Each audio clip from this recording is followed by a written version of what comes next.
Hey Oyster River, I'm Ella and this is Chase, and here is our video article about new local restaurants that you should check out. I'll show you some great places that you can eat locally. We're super excited to take you with us as we explore these places, and we hope that you'll be encouraged to check them out when we're done. Well, it's great seeing new restaurants in our community.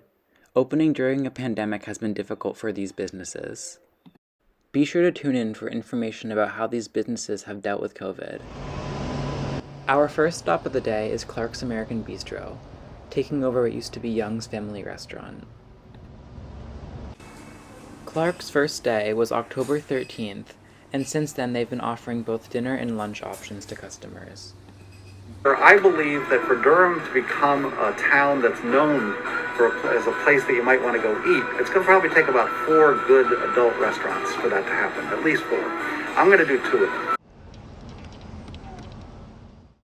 That a lot of people that come in to open businesses in Durham think it's just a university town, just a college town. And so they keep bringing in these businesses they think are going to meet the needs of college students.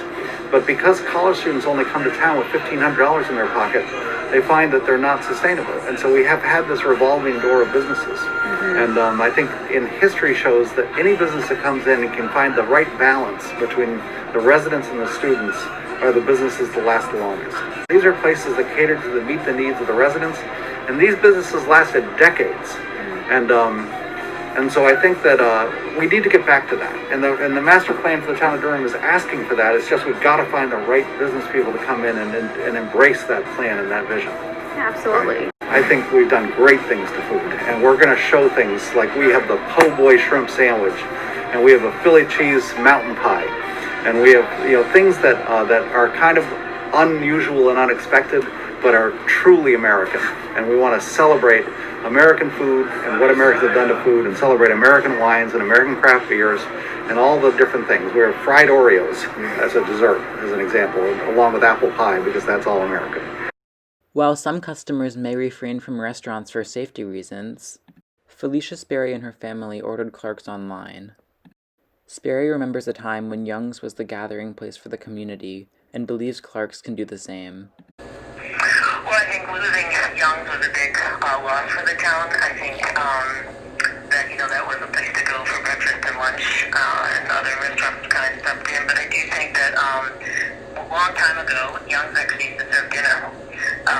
When we first moved here 20-something years ago, at night it used to be a place that people would go to, like, before hockey games. So it'd be packed with families, with people that would walk up to the woods for the game and stuff. So then I stopped serving dinner, and that was kind of a miss there. So I do think Clark has that ability to become that kind of place where you can, go for dinner before events in town and stuff, which would be nice. Right. So we're trying to be another a continuation from Grant's to Young's to Clark's. This is another family-owned independent restaurant that's creating great value and a menu that people can come to on a regular basis, several times a week. What I loved about Young's, I was one of the people that ate at Young's 5 days a week. And I'm trying to create a menu and an environment where people would like to have enough choice and have it and can afford it to come 3, 4, 5 times a week. So we're trying to create what I refer to as Cheers. It's the place where everybody knows your name and it's your gathering spot. Clark's second restaurant, Ciao Italia, focuses more on a traditional Italian experience. Sometimes we have customers say, really? I really just want spaghetti and meatballs. So, well, we don't do it that way. So this is great. We're 60 steps away from each other. We're trying to build 2 very complementary restaurants. So Ciao is a licensed Marianne Esposito, who taught me that she started out by saying, Doug, there's no such thing as Italian food. Italy is made up of 20 regions, and the food is different in every one of those, and I want to show the world there's so much more to Italian food than pasta and red sauce. And how do you stay true to an Italian palate? Well, we stay true because we use Marianne Esposito, has the longest running cookie show in television history, and she's written dozens of cookbooks, and so we get to pick authentic recipes out of her cookbook, which she's helping us create. And so everything is wildly authentic. So by definition, the Italians is going to be a little more upscale. It's going to be a little finer dining experience, and Clark's is going to be a little more casual. And so that we're trying to make very complementary choices. So June 6th is the day we opened Ciao. But there we were, like 4 months into the pandemic. And so we started with outdoor seating only. And then the state relaxed that a little bit. We're allowed to do what they said, 50% capacity, as long as it's 6 feet apart. The problem is once you do the 6 feet apart, it's really only 35% capacity. So out of our 26 tables at Ciao, we've only been able to use 8 inside. While the windows may separate tables, Clark has also taken further precautions to ensure the safety of his customers. Oh, perfect. So we're adopting this to try to live with the world of COVID. And so we're trying to make it safe. We have a UV sanitizer in the HVAC system at Ciao that sanitizes the air as it recirculates. We have a professional cleaner that comes in every Monday in both places and uses a spray that goes up into the system and kills the virus for up to a week. So we're doing everything we can to make it so that these are as safe as they possibly can. So you mentioned the marketplace earlier. You want consumers to feel like they just stepped into Rome. Yep. So explain that marketplace situation a little bit to me. Well, so it's a little bit of a market, but it's more grab and go. So okay. I don't know if you've been to Italy, every third door has a market. And markets will sell bread and cheese and meat and wine. And then they'll have merchandisers with pre-made sandwiches and paninis and salads and pizza. And so that's what we're doing. We're trying to do a combination of that. So you can go into the Ciao market and you can get a panini and you can heat it up. You can get a sandwich, you can heat it up. You can get a pizza either by the slice or a full pizza. You can get a pre-made salad and you can get a drink. And you can kind of grab and go lunch. And that's really what we're trying to focus on. We also have kind of authentic Italian marketplace things like olive oil and olives and lots of authentic Italian ingredients. If you want to buy that and take it home and cook it.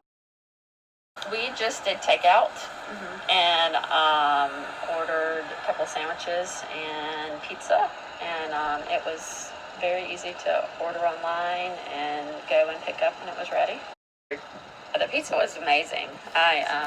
It was margarita pizza, I think. It was really, really good. And the sandwiches were good too, but the pizza was exceptional. When it comes to both restaurants, Clark wants them to work together rather than against, offering different dining styles to customers. And we're trying to keep them so they complement each other every step of the way.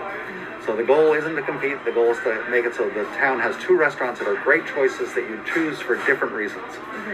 You can't get much more authentic. In fact, that might be one of the problems, is a lot of people are used to Americanized Italian food, and we're not doing Americanized. We're doing authentic Italian food. When it comes to dessert, you should definitely check out Angelo's Amore, located at 55 Main Street in Newmarket. Taking over the Blooming Cow early this year, Angelo's Amore is an ice cream parlor that offers indoor seating all year long. So to start, tell me a little bit about the journey that you've undertaken to open Angelo's. Especially during a pandemic, things can't have been easy for you. Yeah, it's been tough. It's been a long time coming, I would say. I started this, depending on how you count it, either 10 years ago or about 4 years ago. And it's been a lot of planning, a lot of learning, and I finally actually got this space in December, and I had planned to open it right around when COVID hit. So obviously that was a huge setback for me. We did the window. Now we have people inside, and we've got everything spaced out. So, I'd say that all things considered, I think we've done pretty well. But it's definitely been challenging. I wanted to have a place where people could come and gather, birthday parties, or just, we have local residents here in the building, pop in for an ice cream, say hi, that kind of thing. So that was my original vision. And I wanted to host functions and things like that. Obviously, we can't do birthday parties and functions, and with masks, it's a little bit harder to kind of recognize people, and you can hardly tell that they're smiling. So that part's definitely a lot harder right now. So at this point, we're just trying to make the best of it. Nathalie PARE, a student at ORHS, works at Angelo's Amore and loves the environment. So what's it like to work at Angelo's? I work with, my sister, my best friend, a couple other close friends from the school, and my sister's roommate, so it's like a tight-knit community we've got there, so it's always a fun time. If you're working with someone, if you're working by yourself, you can still, it's just a cozy environment to scoop ice cream and make people happy. After serving customers at the window all summer, Angelo's Amore decided to transition indoors for the winter. Of course, it was always the plan to have people inside. I mean, really, we're just kind of getting back to where I had intended to be from the beginning. The window was great, and it was, people loved it. I loved it. And it was a real lifesaver because when we first opened, we couldn't have people inside. But really, this was the vision to begin with. So, I'm really happy that we can have people inside now. Me and my family, my mom especially, did a lot of work with the renovations. She refinished these tables. Her and I painted the whole place. We did a lot of other things, and so, I wanted people to enjoy all of our hard work, and now they finally can.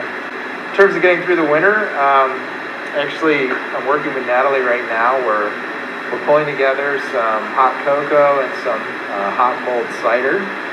And so we're going to be doing some more things like that. I'll probably be adding coffee to the menu at some point. So at least something to kind of warm people up.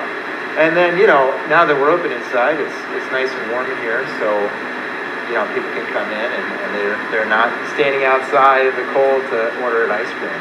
You never know, when you come in, there might be something for you to try that's not even on the menu or something like that. And we're going to have seasonal rotating flavors. We've got some pumpkin spice on the menu. I'll be working on an apple pie flavor later today. So there's definitely a lot of cool things that come with making your own ice cream. Thanks for watching, everyone. I hope you like these restaurants and get the chance to try them out soon.